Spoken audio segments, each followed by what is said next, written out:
Hello. I can hear you. Okay, you were saying that you got a new job today. Yeah. Senior product design role at a data company. That's fresh. Congratulations. Yeah, it looks like a lot of work ahead. Yeah, well, usually it is. It's work that I often like. It's work that I dread these days. Yeah, like okay. So here's the thing now. Each time I think of what's it called? Each time I think of applying for a job, each time I think of applying for a job, and it's a product design job, I'm always like, am I going to continue to do this, more of the same? Like I'm tired. Yeah. I really am. I mean, time if you think of it. So I want something new, but I'm not sure if I'm prepared for that something new. And clearly, I don't want to go into branding. I clearly don't want to go into agency work. You get it? And right now, teaching is all I have right now, man. I've been resisting the urge to go into product, what's it called, product management, because it's beginning to look like the clearest logical step for me. I get. But I don't want that in my case. Although I do have a meeting with my boss on Monday. I have a meeting with my boss on Monday, and I'm probably going to raise this up. That man, is there a product management part for me in this company? Do I want? The real question is, do I want to do product management? Do I want to start managing products? Do I want to stop pushing pixels and start opening Excel sheets and stuff like that? I mean, the pay is always good or better, but do I want to? So answer the question. Do you want to? No, I don't. That's not so easy to answer. I most definitely don't. Look, I mean, I like to think of myself as a creator. I get.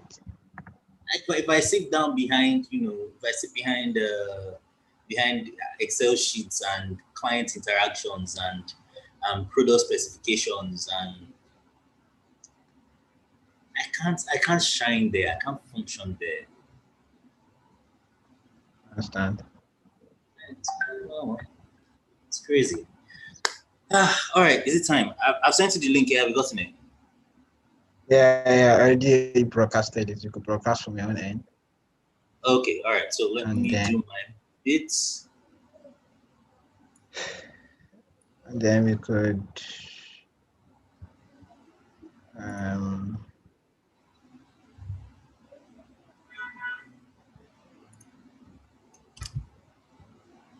Okay, let's see, streaming V1.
Okay, we have people joining already. Okay. Hi guys. Just drop in your name and where you're joining from. Okay, the people are joining on the stream. Okay. Yes. Oh, that's excellent. That's awesome. All right. So I think I'll just mute. I'll just mute myself, and when you're ready, just take it up.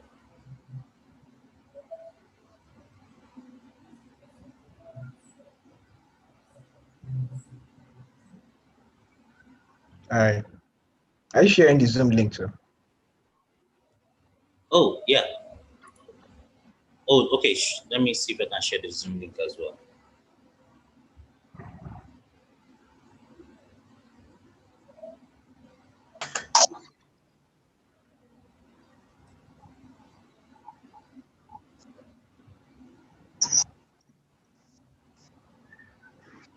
By the way, you guys can share on your profile or with your friends that we've begun.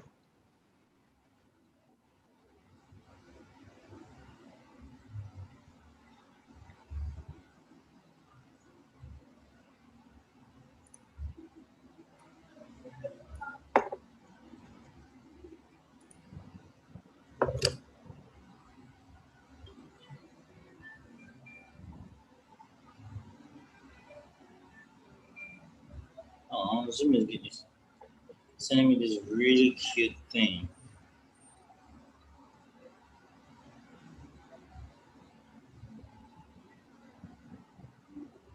Already.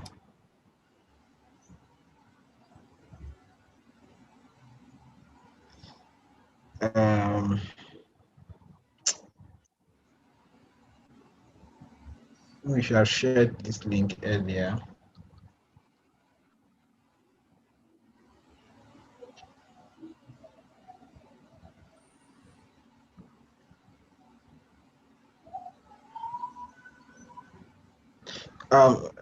Leslie, would you try Yeah. reaching out the emails via Eventbrite? Would you send an email Oh, or something? usually Eventbrite usually sends out emails. Yeah. Okay. So Eventbrite sends out emails, and they're like timed emails. Yeah. So just before the main events, people Oh, people should get notification on the I invite link, get that. the Zoom link. But considering that, considering the short time that we actually had, well, kind of lucky. Really kind of lucky.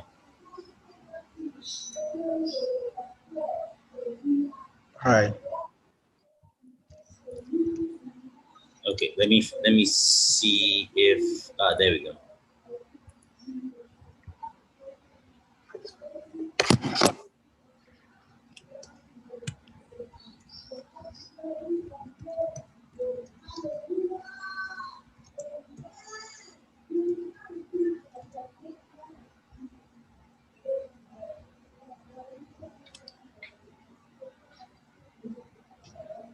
All right, good. I'll spread it for us. I mean, some people should be able to get in on the action. So, people who are even online say, "What's up now? How's everyone?" Vicky,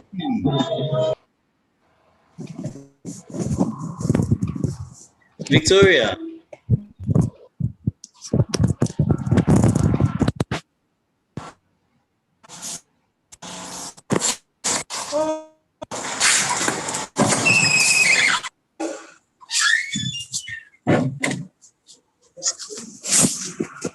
Okay. Well, I think she's not really ready to respond. Okay. We've got Jeremiah. Good evening. Hello, good evening. Ah, VK Bills. Good evening, Chief. This is literally the first time. Like I had no idea that your name was actually Victoria. Like, Oh, really? it did not hit me square in the face. Okay. But it's a pleasure to meet you. Like Finally. Have we spoken before? No, no, Oh, this is the first time. all right, nice to meet you. All right, so who else is here? I am seeing Jeremiah Prolong Shaw. Oh, yeah. Speak now, Mr. Jeremiah. Good evening, Leslie. Hold on. Good evening. What's up, man? How you doing? I'm good. I'm doing great. How about you? I did. I just thank God. Say, man, it's weekend. And at least I have a small breather. Let me just rest small. It's been a crazy week. It's been a crazy week here as well. It's good. Thank God. It's good. So, I mean, now that we are here, just before the class actually starts, let's just take like 5 minutes just to introduce ourselves briefly, before praise gets to start. So who wants to go first? Let me start then, since we started discussing already. Sure, go ahead. All right. I'm Jeremiah Fuller. So, I just call myself a designer because I'm interested in everything: motion, branding, product design, and everything. So, I don't have a niche, but gradually I'll begin to form a niche gradually. But presently I'm doing UI UX. I've been doing it for about 6 to 8 months now. But I think that's, and I'm still an undergraduate still. Now, what school do you attend? No, actually. UNAV. Oh, okay. Yeah. And it's been a ride actually, but it's good. Thank God. And what else about me? I've been silently stalking Praise and Leslie. Not directly, but kind of following them for about a year now. So I think that's all actually. All Yeah, right, so who's next?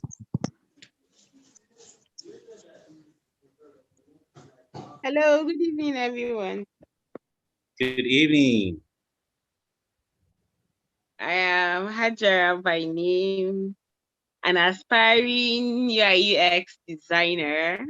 I want to focus on branding, and I've been at it for about 8 months.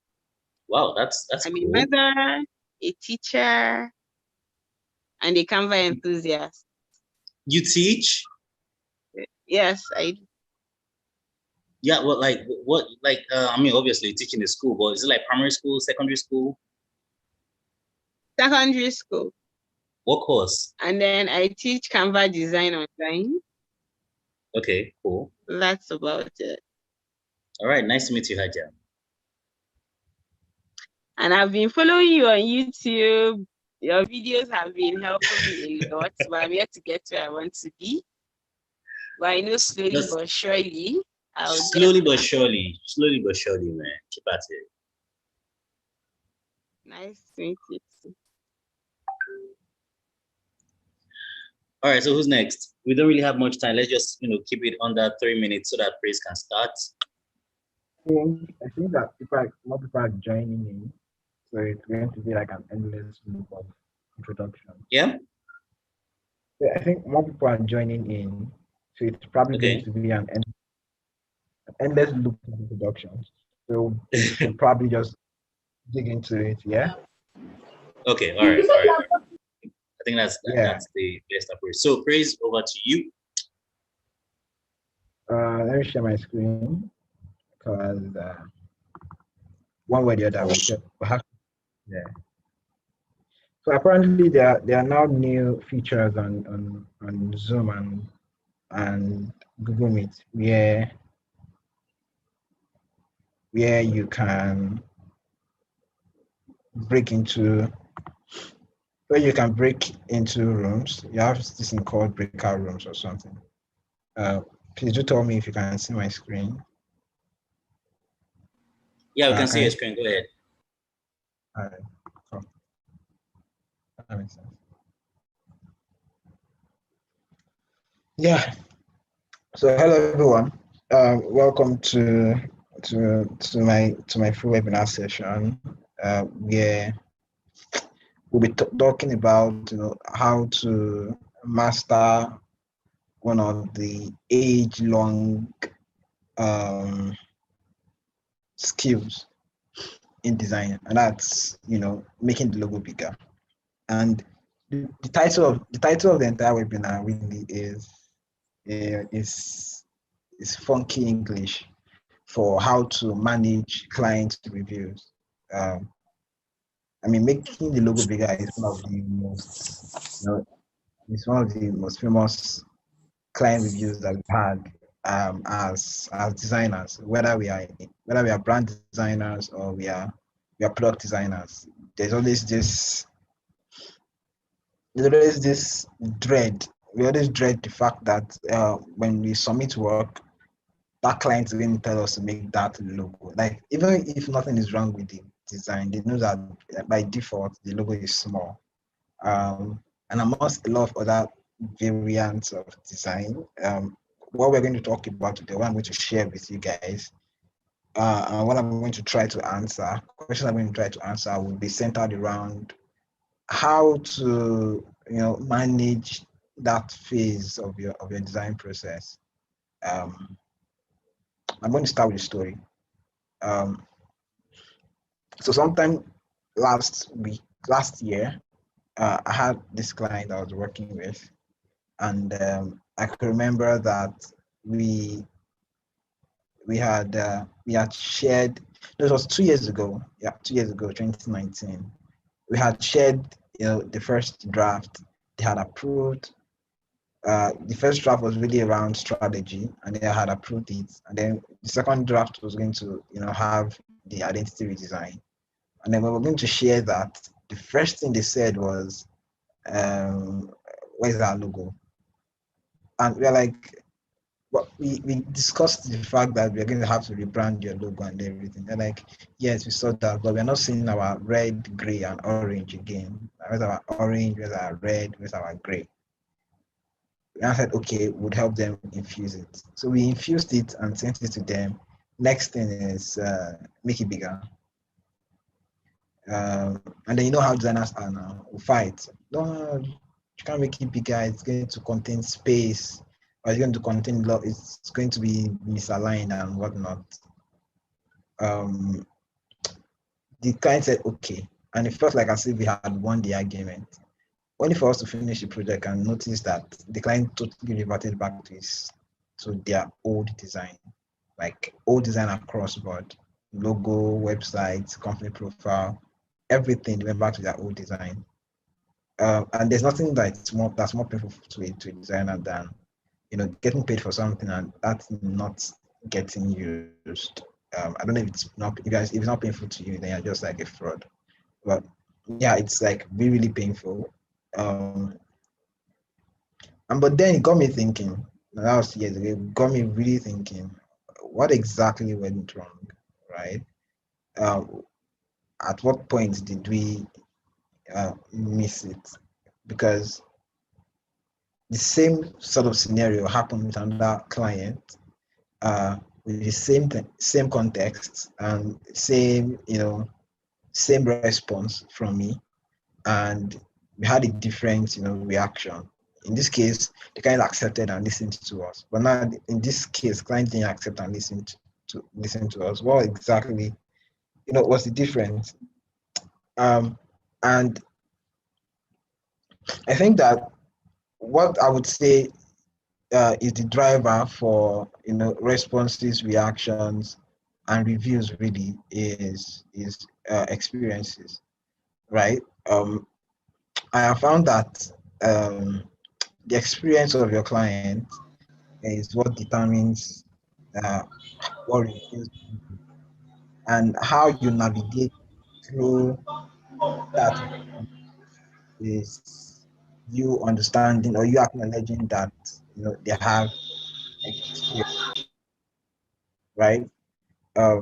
Many times when clients hit us up and say, change this thing, we are always quick to show our design prowess, give them all the principles of design.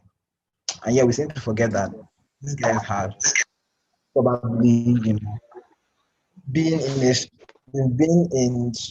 they've had strings of company profiles where the logo was big, and they used those company profiles to attain or to close deals. And so they don't understand you when you're telling them, it's going to contain too much space. In their head, they're not seeing their logo as big as it should be. Other worst cases where, where they tell you to do big reviews and you can't do it is, an event. You want to make your event look like another pentagram poster, and you've planned out the header and the date and the time alone, and then you submit it to your client, and your client is telling you, I want a description of my event just underneath the title. I want 50 partners in my poster. I want my logo and this other people's logo to be on top, and I want present to be there. And then you're like, present is not important. You're like, no, it has to be there. If it's not there, it's not complete. And you're always in that circle and everything. But this, what I think is the best way is understanding that it's their experiences, right? That determines how they make these reviews. Because if you do not understand that their experiences, you will not be able to reply to them in context. You will consistently argue with them from your own context. I found that the difference between my review sessions in 2020 and my review sessions in 2019 were the fact that I began to ask more contextual questions to my clients. So when my clients asking me something like, I don't like space. The question I'm asking is, why don't you like space exactly? Is it that whenever you see designs that have space, you don't find them appealing, or is it that you think that it's a waste of time, or is it that you think it doesn't fit your brand in total, or you are just a traditionalist and you think spaces shouldn't exist in a design? And then usually they end up with, I just don't like space, right? Now understand when you know that, okay, the reason why this woman is telling me the driver of her decision is really around pure emotional sentiment. Yeah, you can now you can know whether you want to move forward with it. You can know how to move forward with it or not. The funny thing to it is that when we move forward with things like this, the ideal thing would be to play to those emotions, to play to those emotions, or to play to those sentiments. What Victor once said one day is the client's work, right? It doesn't mean anything if the client cannot own their work. Your job is to ensure the client is able to own their work before, during, and after you engage with them. You won't be with the clients forever, right? So you want to ensure that the client loves using your work and can own it. And the way I used to say is being an expert. The way I used to say it is being an expert is being able to do good work regardless of whatever reviews they give you. Being able to do the least best possible work possible.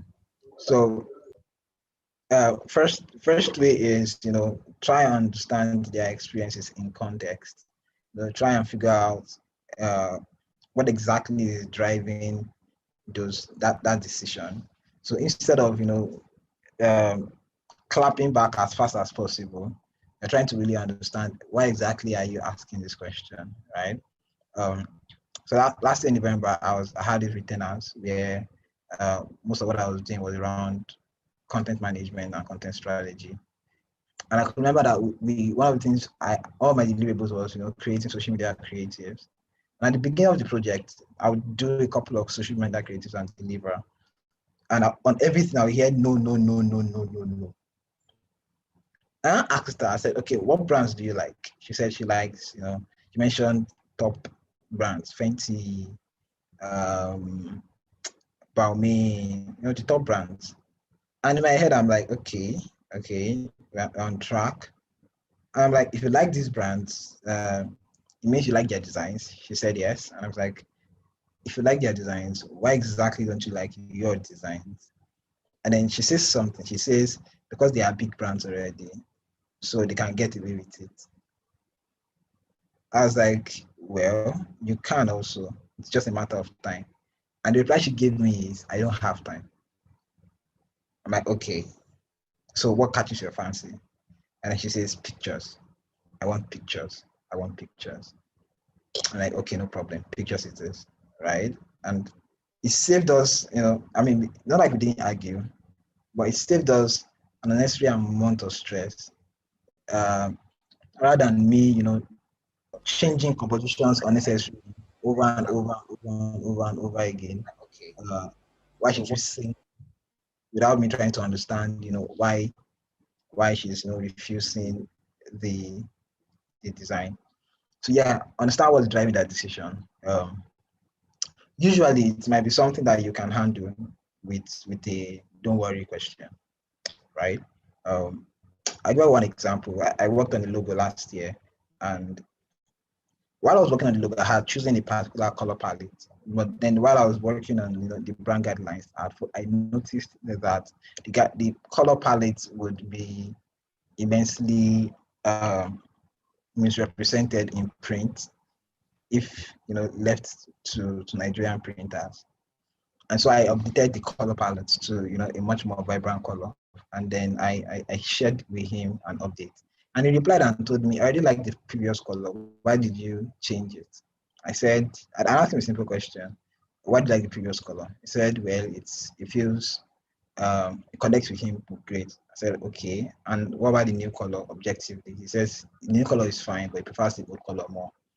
And I said, if the new color would come out well on print than the old color, which one would you prefer? And he said the new color. I said, I think that's why I picked the new color. And he says, okay.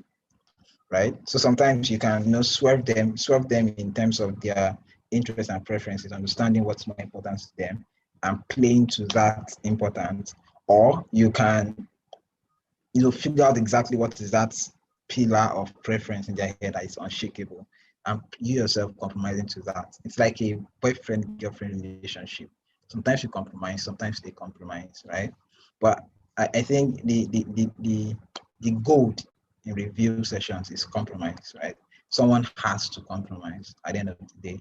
Someone has to compromise. If no one compromises, then you're not going to move forward. If you don't move forward, you will not pay your final balance. So that's like the first thing. The second thing when it comes to making logos bigger or handling how to make logos bigger is calming down. I found that a lot of designers are usually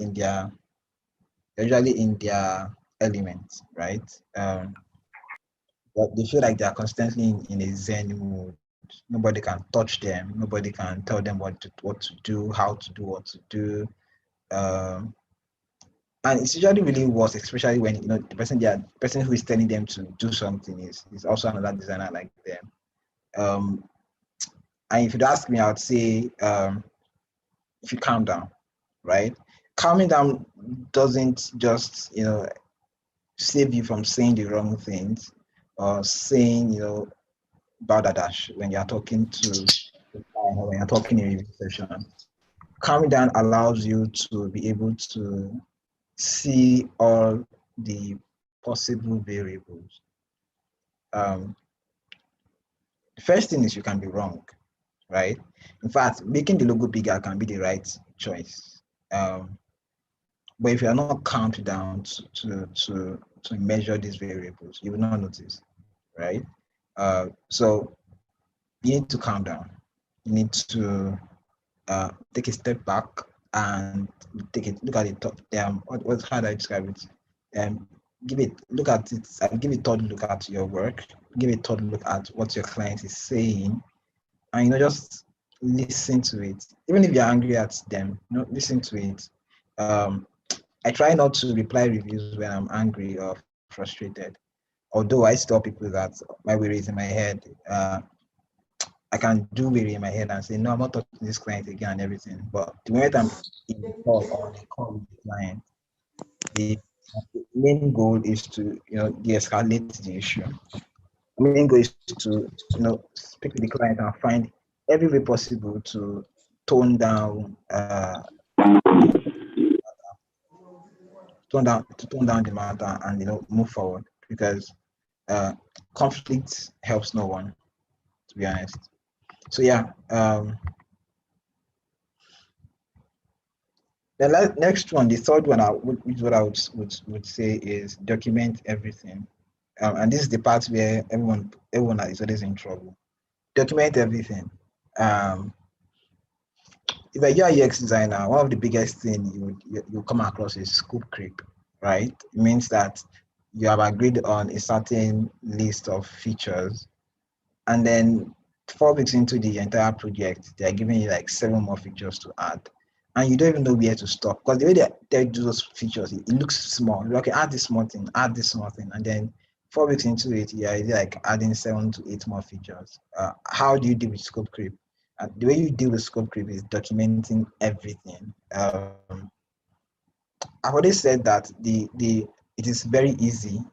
It is very easy to be a better designer. Just do things other designers don't do, right?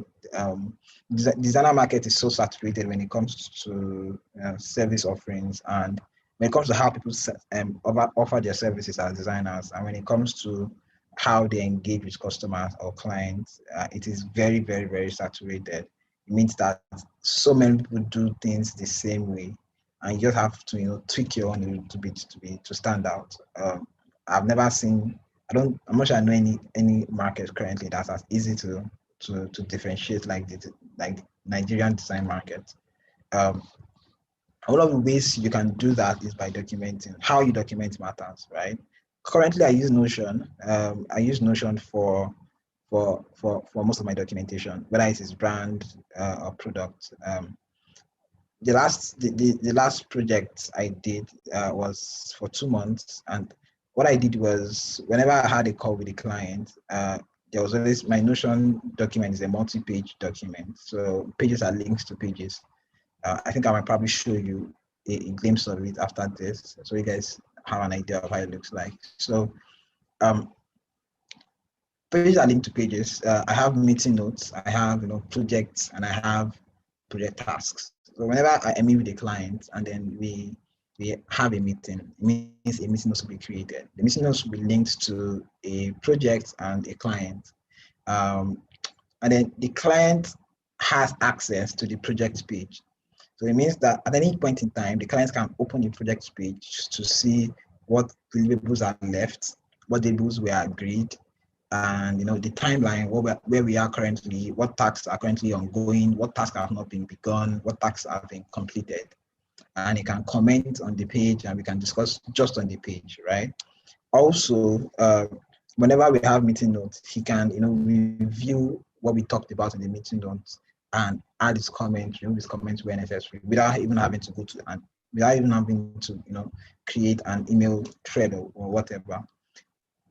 Most times, other times, you could, whenever I have a meeting with someone, I would immediately send a quick email detailing what we agreed on the email, and detailing the next steps in the email. That way, that in the next meeting, they're not telling you that, no, we didn't agree on this thing, nobody didn't agree on this thing, right? Scope creep can be really frustrating, and the best way to handle it is documenting everything. Documenting everything possible. Let me show you. Let me show you my Notion page right now. So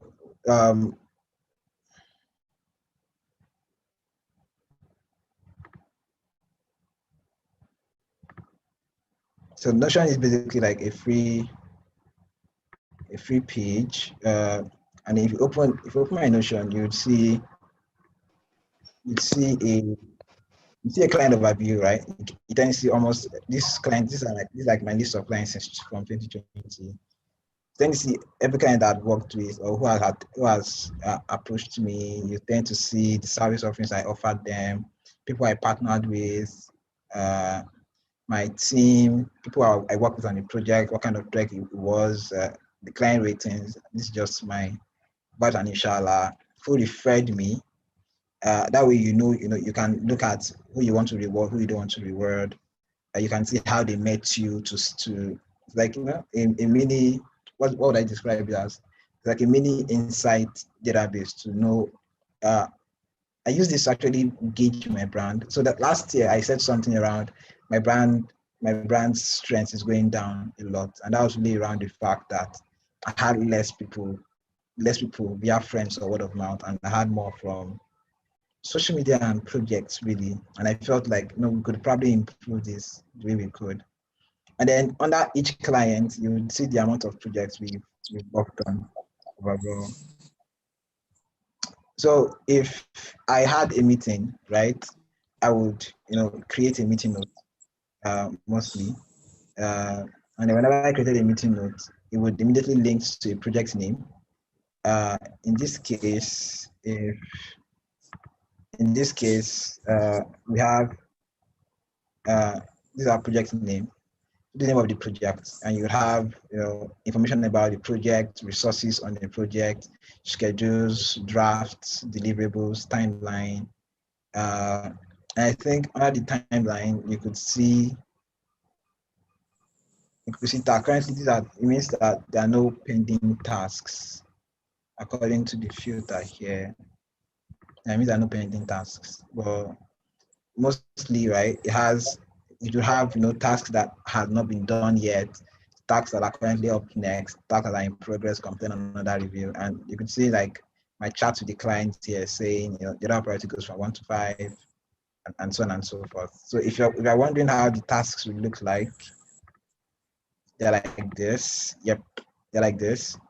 So here you would see not started, up next, in progress, completed, under review, approved, delivered. And it's easy that way to be able to, you know, track your tasks and track reviews with or without your clients. Really, like everything is getting documented. No, you're not creating anything from anywhere. Your client is seeing it. That transparency is basically there. And you know, a lot of times people talk about how do you take your clients through your design process. This is one way anyways. We'll be talking about the in-depth in one of the modules of the overlay class that talks about time management, project management, timelines, and I can't remember what name I gave. I remember what name I gave the module. But yeah, we'll be talking about, you know, how to carry your clients along your design process, how to create your own Notion, how to create your own Notion page. Project management, handling timeline, tasks, and milestones. How to create your own Notion page, how to, you know, customize it to your liking, and then there'll be templates to share with the class, with the classmates. Does that make sense? Classmates. Yeah, classmates. So yeah, back to where we were, documenting. So the first thing is, you know, understand their experience, understand where they are coming from, understand their context. Number 2 is calm down. I'm resisting the urge to say calm the fuck down, but calm down. And then lastly is study, documenting, right? Documenting. And then the 4th one will be explore. Like, allow yourself to explore. This 4th one is a bit tricky. Now there's this pride in us as designers. We believe that there's nothing our clients can tell us or we can learn from, right? Yeah, that's like a big flaw, because everybody has a tendency to be creative, right? A good designer doesn't just create stuff. A good designer recognizes good stuff. So one of our jobs as designers is, you know, to be able to recognize ideas and build on them. And so in review sessions, try to be able to recognize the ideas, right? Try to, you know, pick up the ideas and explore with it. They say we want white and red. Don't totally cruise over at it. You know, try it out first and see what can you do with it. What can you build with it? a lot of times we would refer, or I would refer to Saji Habib and his story with Chase Bank, where he was telling them, no, we can't change this. No, we are not going to change this. And then, you can say, Saji Habib did this, so I can do this. But I would also remember that Michael Beirut had, when he was designing MAD, the museum's logo, they rejected his logo options twice. Even though he was like very, very sure that the logo was the right option, they rejected it twice until he had to calm down and look at what exactly are these guys looking for, right? What exactly are these guys trying to? What exactly would appeal to their senses? And the final logo he was going to actually create was like staring at him right in the face all along. And then that's when he actually went on to create a Bauhaus style logo. Another story is back to Saji Habib. When Saji Habib was trying to convince, Conservation International to accept the new logo, the circle and the dash underneath. They had tried every way, they've presented every way possible to get the clients to like it, but it wasn't just working out for the client. And they needed to figure out exactly, how might we, make this client see where we are coming from. And then you saw how, if you listen to his talk, you'd see how, he extended, that visual language into one particular motion design reel that showed the relation of, what they've done with, what the client was expecting. And boom, that got them on the same page with the client. And this brings me to the last point of my session, which is present. Presentation is the king of any project. Yes, presentation is the king of any project. I have found out that the way you present your work is a big factor when it comes to how clients are going to respond to you. I have like straight go-to points when it comes to presenting. I found that some of my biggest strengths when it comes to projects is presenting those projects to the clients. Whether it's a strategy document or it's an identity design project or it's UI UX design, really. I find that presentation is like my strong forte. Presentation is quite simple, really. Yeah, it's really understanding that you want to tell a story to your client. Most times for UI UX people, they just have to take their clients through the prototype. But for brand designers and graphic designers, it is easier for your clients to know the size of the logo when they are seeing the raw file of the logo of what you are doing. So you send them. You do the poster, then you just send them the poster. They can see that this is the size of the poster, and you say, no, this is always small. However, when you send them a presentation, I'm not saying it totally erases the fact that they're not going to see the logo, but the first thing they're not looking at, the technical part of the design. They're looking at the aesthetics part of the experience, the aesthetic experience they are having with the presentation you give. 2 years ago, Ferrico said something, a profound statement. He says, present everything. So when he says present everything, it means graphic poster, present, flyer, present,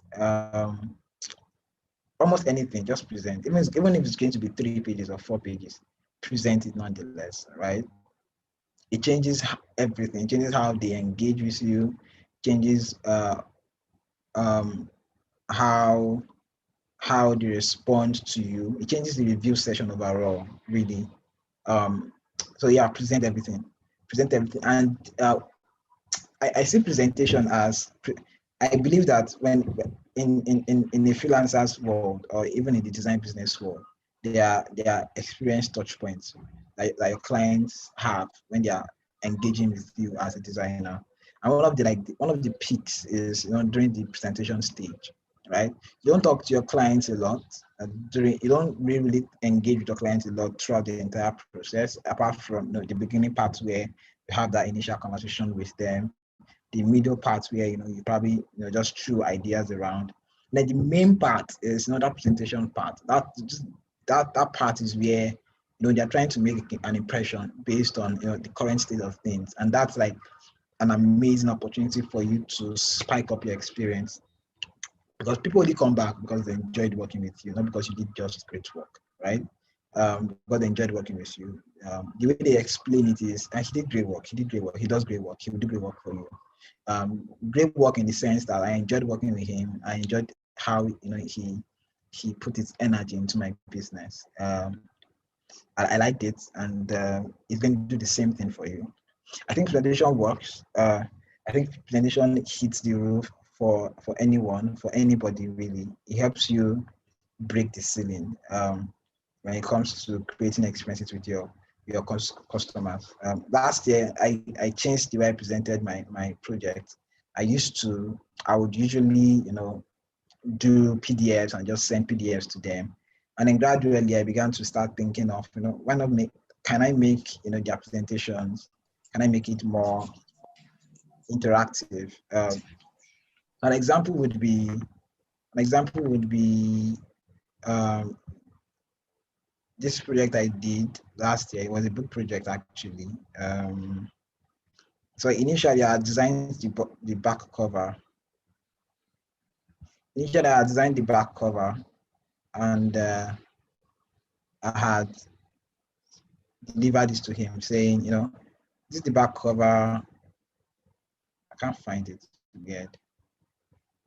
Yeah, I designed the back cover and I sent it to him saying, this is the back cover. This is what we are going with. Tell me what you think. This is what we are going with. Tell me what you think. And I think this was early in the year. Yeah, it was early in the year. So what I sent to him, right? It was a pretty straightforward design, really. A pretty straightforward design. Sent this to him, and he loved it, right? He loved it. It was like, this is amazing. Thank you very much. But then 3 months down the line, I was going to eventually, work on the book itself, right? And while I was working on the book, I got to read the book, and then I told him that, sorry, but we're going to have to update the back cover. It doesn't represent you as much as I want it to.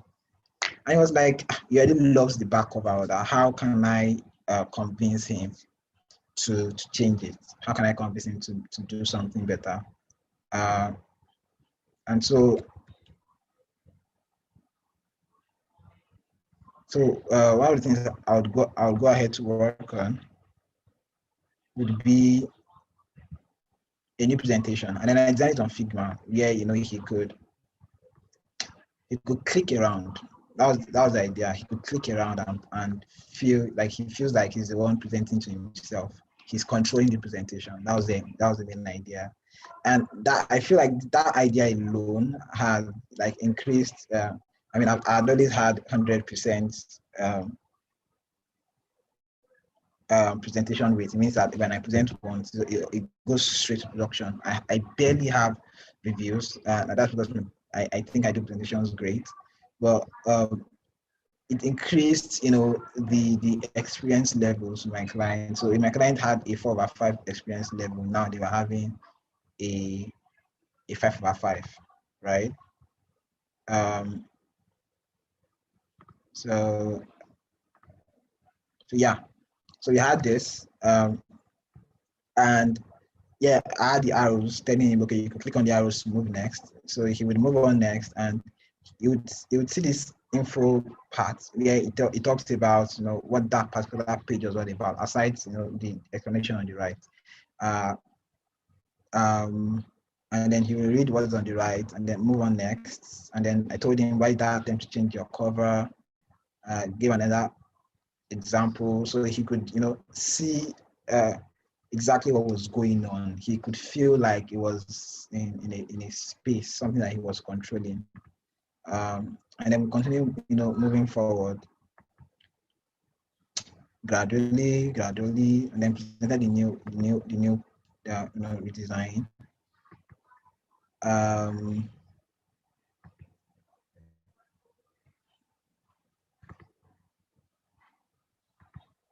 and he loved it. Anyways, he absolutely loved it, and it was like, wow, this is like really amazing. I love this. This is what I was looking for. Thank you so much, praise. Presented a cover like this, the packaging for him. So he felt like he was not within his own space, right? Like even if he had a big idea around, I have an edit on this stuff. Let's make this edit, right? He would come with, come within the context of the experience he just had, right? He's not coming to criticize you. He's coming to comment and suggest. It's coming in the sense that, okay, praise, I'm thinking that we could, I mean, I love your work, but I'm thinking that we could do this, right? What do you think? So it becomes more of a suggestion, a conversation around, what you could do. Usually when they enjoy what you've done for them, their reviews are no longer reviews. They're not like suggestions. They're like, they'll tell you that, okay, it's in your hands, but what could we do? What can we do better, in quotes? Or what do you think we can do better? Usually you could tell them nothing else and they would agree. But the point is, once you improve their experiences, remember, presentation is like an opportunity for you to update their experience backlog. So they've had bad experiences in the past, right? They've had bad experiences. They've had certain experiences, with designers, and they felt like this is what has consistently worked, right? Your presentation is an opportunity to improve or update that experience backlog. To say that I understand that you've seen bad stuff, and this is an opportunity for you to see what good stuff can do, right? And if you miss it right there, then they're coming at you with like big force saying, I don't like this, make the logo bigger, or do this, or do that, or change this, or make this color this way, and stuff like that. So and ask what you think, blah, blah, blah. And then, that's all. That's where we ended. So yeah, at the end of the day, we went on with that, with the new design anyways. So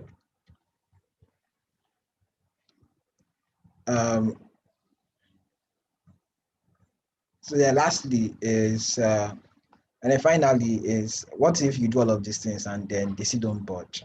There are clients that are like that bad, like they will never budge no matter what. Like you've done all of these things and they are still crackheads. What do you do? Usually I run away, I end the project. Other times you can just play along till the end of the project and then you're done, right? Because whenever you're with clients who don't respect your expertise, despite the fact that you've tried all in your best to de-escalate the situation, then they're probably not your clients, right? The first guideline for choosing my client is they must recognize my expertise. They must recognize that they need me, I don't need them, right? And they must recognize the fact that I have the solution they don't have, they are looking for. And if they don't get that, then they're probably not my client. We can suggest, we can argue, we can share ideas around that, but they must recognize the fact that I know what they don't know.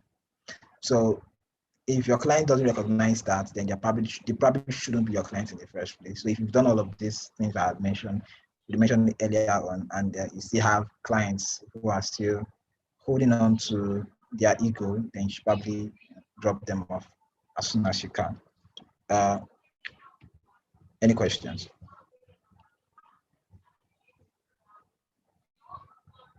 Any questions? Good evening, sir. Hi, okay. Hi. Yeah, thank you very much for the session so far. I really enjoyed it. And I would like to confess that the present state I'm in right now, dealing with some clients over some projects work. So I really appreciate the session so far. Okay. So my question is this. Okay, I said my question is this. If you have a client and the client sends the design brief, and after you've made everything, you ask for relevant questions, you carry them along through the design process. And at the long run, when you deliver the design, they now send you another design that they want a replica design of this. What can you do in such scenario? Usually I'd have given my mouth is scratching me to tell you, you should have done this, you should have done that. But whenever we said something about documenting, yes. When you at every stage in the point when you engage the client, document your agreement on that at that point, right? Usually I do it to my clients and say, are you sure this is what you want? And they say, yes, this is what we want. And then you move on with that. It becomes the judge of whatever work you're doing. Now, if the client comes at the end of the day with a new design to say, this is what I now want, that means you're probably changing what you have done before. That's scope creep. How do you fix it? First suggestion is give them the soft hand, right, and accept it in. It's what I would do in your own case, anyways. I'll remind the client that we had initially agreed on a direction, and I'll try to understand exactly why he thinks this is better. And then usually when you ask those questions, you might figure out that you probably liked the color change, or you liked the fact that one thing was bigger. And then you can take that component and infuse it into the design you currently do, right? But you already have. But if it's something like really that would need an overhaul, then yes, maybe you can go for it, right? That's if it's a flyer or a poster. If it's a bigger project, then you can go ahead to discuss with the client saying we've gone this far, we can't start all over again unless you are willing to pay more money. Usually they're not willing to pay more money anyways. But I think it comes back to documentation, like really telling your client that when we move past this, right, we are not coming back here again.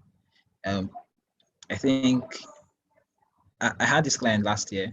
The list of deliverables were a lot because I was in strategy, identity design, packaging, activation, and campaign strategy. Yeah, it was like kind of like a lot. And so I think after strategy, after identity design, right? When I sent this to him, I sent him a message saying, "Are we good to go?" And he said yes. I said, "Are you sure? Because once we pass this stage, we're not going back." And he said, "Give me a second." And then it took a day before coming back to say, yeah, I think we are good to go. Right? So you might probably need to reiterate to the client that, "Are you sure we are good to go?" And it could be via call, it could be via email. Then you save the email, and then whenever the client comes back up with, I like this design again, let's start over again. It's usually intriguing to send that email where they said they are good to go back to them, and they remind them that you have no obligation to listen to them. And then you can now use that to your own. Now it means you're having the upper hand. You can use that to your own advantage. You can decide to do it for them and make them feel like they owe you for listening to them, or you can decide to have coconut head and not listen to them at all. Both ways, you are right. But the main idea, remember, is to give the clients the best experience possible. And your answer is simple. If I've documented my work to this far, how might I provide the best experience to this client? How might I de-escalate the issue? How can I create progress? That's like the goal in any review session, really. How might I move forward? Not who should be right or who is wrong. How can we move forward on this project? And do anything possible to move forward, even if it involves giving them a new invoice. Do it. Does that make sense? Yes, thank you very much, sir. You're welcome. Okay, good evening. Hi, Victor. How are you doing? I'm fine. I want to ask a question. Thank you for the section. It was very, very, very, very nice. And the question I want to ask is, in the aspect of dropping a client, maybe like now me, before I start a project, I do collect some percentage of my payment. Then after the project, I collect the remaining percentage of the payment. So in the aspect of dropping off a client that doesn't want to understand or doesn't want to flow with what you feel is good, how do you drop a client that you know has already paid half, or is it possible? So you said something that's sort of like you said how you're working a client that doesn't listen to you or doesn't listen to what you think is good. Yeah. Yes. I'm going to assume that you've tried understanding the client to know why they don't agree with you. You've tried understanding, you've tried calming down, you've tried documenting processes, going back to the brief, reevaluating the project with the client again. You've tried all of those things just to understand the client. Or Exactly. you just trying to prove your ego to the client, which of the two? I feel I was trying to prove my own on my own side, trying to prove my own. All you've done is try to prove your own ego, then Yes, you yes. can't end the project yet. I think Okay. you need to figure out the client first, like understand why they're making those decisions. So usually don't ask them why questions. Why questions are like accusatory. So when you say, why don't you like this thing? You're accusing them. Like why should they not like it, right? Okay. So ask what questions. How questions on the other hand, yeah, when you ask why questions, you're accusing them. Why don't you like this? Why should we change it? Yeah, you are making it seem accusatory. But when you ask how questions are, you're putting the solutions in their hand and then taking the expertise away from yourself. So they say that, okay, I don't like this color, and I say, okay, how should we do it? I'm like, I don't know. That's the reason why I hired you. I just don't like it. So the proper questions to ask would be, what questions? And what questions would be, what don't you like about it? How does it make you feel? Yeah, that question. Um, what does it remind you of? What were you looking to expect? What does good design look like to you? What questions? And then they list it out and you're trying to figure out, okay, if good design is this to you, then don't you say my design is good based on what you just said? And they'll rethink it again and they're like, because sometimes clients make decisions on, on based on a mood, right? On moods. They probably had a fight with their husbands, or they had a fight with their wife, and they're just passing it out on you, right? And so you want to really understand, is this the best time for us to have this call? Do you want us to have it another time? You seem really, really angry. Her clients, Okay. her clients who called me senseless for absolutely no reason. And I told him, I'm like, I understand that you are paying me, but I'm not sure you have any right to call me that. Would you mind if I reach out to you tomorrow? And then he was like, no, reach out to me tomorrow, blah, blah. I'm like, okay, no problem. And then, the client would come. Client came back to me this year to say, good evening, sir. Are we still fighting? I'm like, I'm like, well, new everything. We're not fighting anymore, really. But I mean, you get the idea, really. Clients react. They're human beings too. They react based on a lot of things. So you want to be sure that you've covered all your bases before deciding to fire the client. And in firing the client again, you want to ensure that the client has the best experience in being fired, right? You want to ensure that you're being fair. I like that word, being fair. If I've worked on your project uh, long enough to command, have the price that you've already paid, I'm not going to refund you, right? But if I probably just got into your project a week into it and I feel like I can't work with you again, then there's something called prorata. In prorata, it means calculating the amount of money per time, right? So if you are working for 3 months and you charged the client 270K and you worked only for 1 month, then you refund the client 180K, right? Yeah. So yeah, um, I think that's it mostly.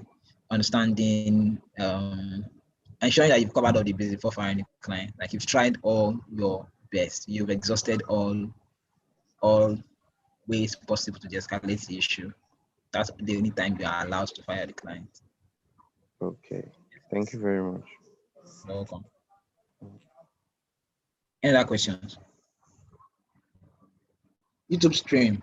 Yeah, does anyone have questions on YouTube? I'm not sure. I'm not seeing any questions on YouTube. Um,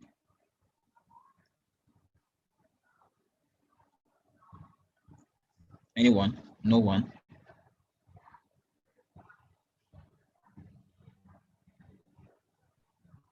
Great. I guess that brings us to the end of today's session, really. It's nice having you guys on here.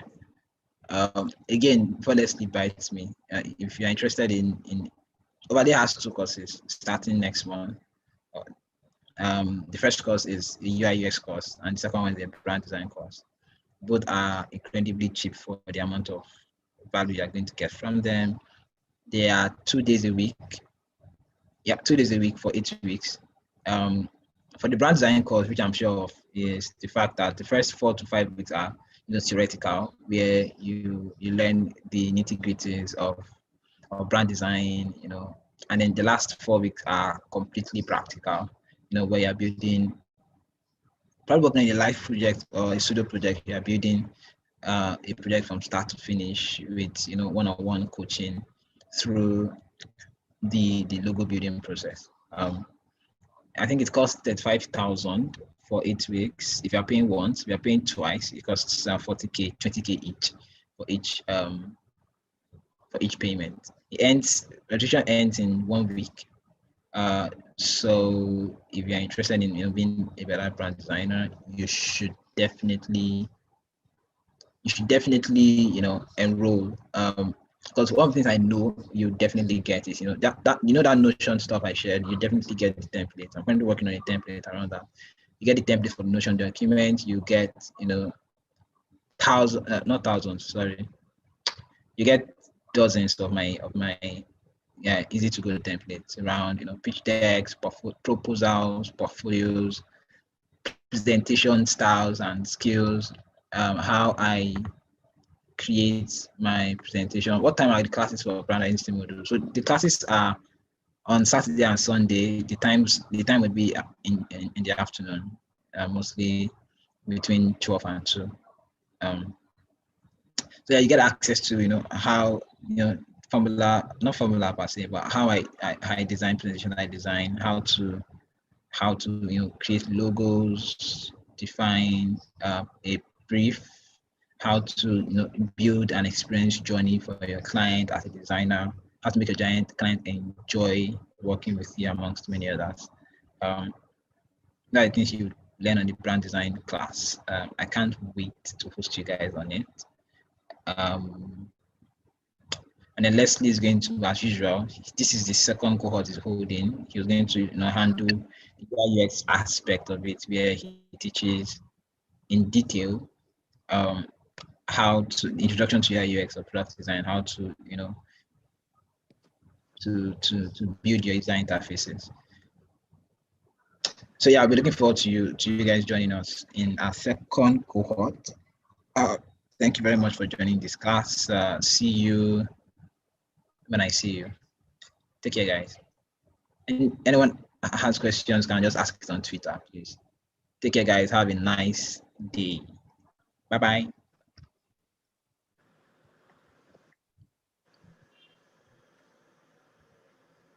Leslie.